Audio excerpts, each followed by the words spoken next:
యేసుక్రీస్తు వారి సిలువ మనకు నేర్పించే పాఠము ఆశీర్వాదము. ఆ ఆశీర్వాదం ఎలాంటిదంటే ఈ లోకానుసారమైంది కాదు, లోక విధానం కాదు. ఈ లోక విధానం వేరు, సిలువ నేర్పించే పాఠం వేరు. లోకం ఏం చెప్తుందంటే సెటిల్ అయిపోతావు. మనకు చిన్నప్పటి నుంచి నేర్పించే పాఠం ఏంటంటే 10th వరకు చదువు, 10th తర్వాత ఇంటర్మీడియట్ ఈజీ అంటారు.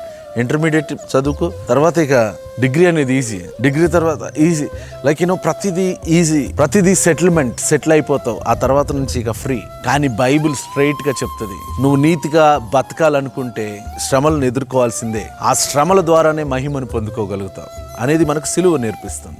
34వ కీర్తన 19వ వచనం, నీతిమంతునికి కలుగు ఆపదలు అనేకములు, వాటి అన్నిటిలో నుండి యెహోవా వారిని విడిపించును.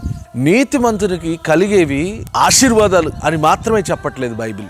నీతిమంతునికి కలిగే ఆపదలు అనేకములు, లైక్ ఎక్కువ, ఈ లోకంలో ఉన్న వారికంటే ఎక్కువ ఆపదలు కలగొచ్చు. కానీ నీతిమంతుడికి ఉన్న నిరీక్షణ ఎలాంటిదంటే, నీతిగా బ్రతికేవాడికి ఉన్న గ్యారంటీ ఏంటంటే వాడిని దేవుడే ఆ ఆపదలన్నిటిలో నుంచి విడిపిస్తాడు. యేసుక్రీస్తు వారు దేవుని యొక్క కుమారుడిగా సిలువలో ఆయన మరణిస్తూ మనకు నేర్పించిన పాఠం ఏంటంటే, మేబీ మనుషులు నన్ను విడిపించకపోవచ్చు, నేను పిలాతు ఒక ఛాన్స్ ఇస్తాడు. ఏమంటాడంటే, నేను నిన్ను విడిపించగలుగుతాను, నువ్వు నన్ను అడుగు, నేను నిన్ను విడిపిస్తాను.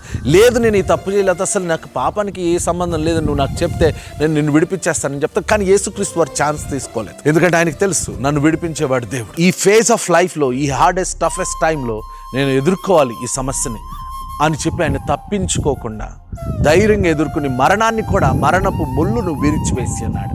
ఈరోజు మనం కూడా సిలువను చూసి, నీకు కలిగే ఆపదలు అనేకములు అయి ఉండొచ్చు, కానీ వాటన్నిటి నుంచి తప్పించేవాడైన ఆయనను వెంబడించి ఆశీర్వదించబడదాం. God bless you.